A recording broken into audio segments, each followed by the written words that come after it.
พี่น้องเมียนเฟือง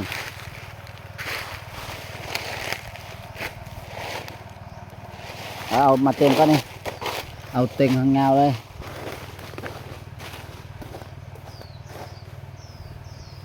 ขวกมาครับเลยมาทางพี่แม่นี่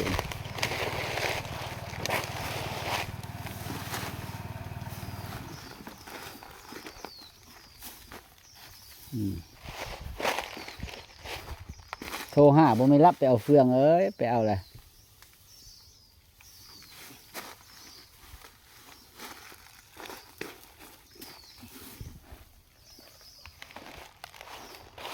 ไปโต้คุยตานั่นเองอีตาน้องก็ไปซะนี่คุยทักสามโตฮะแล้วบุเป็นเอาแล้ววะฮะแล้วบุเป็นเอาแล้วบุไปคุณบ่ตีตายหลายเนาะ70แล้วเอาหมอภาษีบุขาย70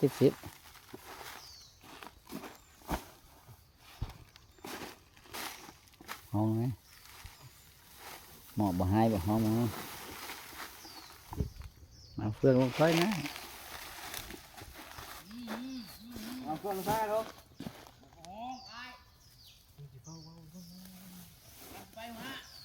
เกี่ยวมาหาในตัวฮะไงได้เวียตัวเวียกันเดียวนี่ยันคอยเวียจะฟ้องตัวชัวได้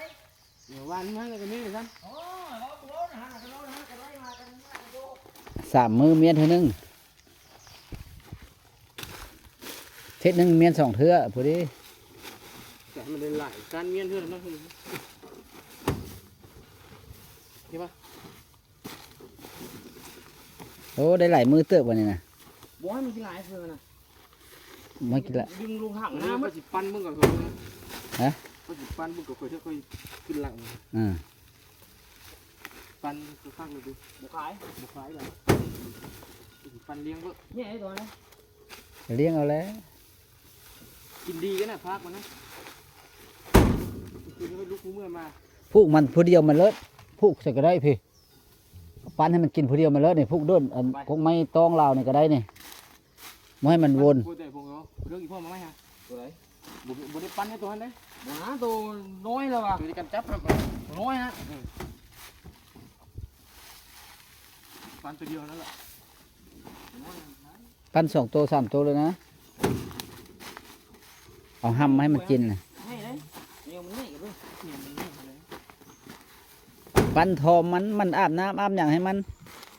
เฮ็ดกิโลเวียนเฮ็ดเลยตัดขนเฉพาะเอาเฮ็ดไปไตพี่นะเอาไปเฮือนาเราตัดขนมากลัวเราลดเราเฮ็ดฮะเนาะหลายมือเตอะพี่น้องยังไปซื้ออยู่บ้านพงโก้อีกนะไม่ได้ไปได้ซื้อมาแหละเครื่องนะไว้นี่แหละไว้สุกๆนี่แหละเอาผ้ายางหุ้มเอาเลย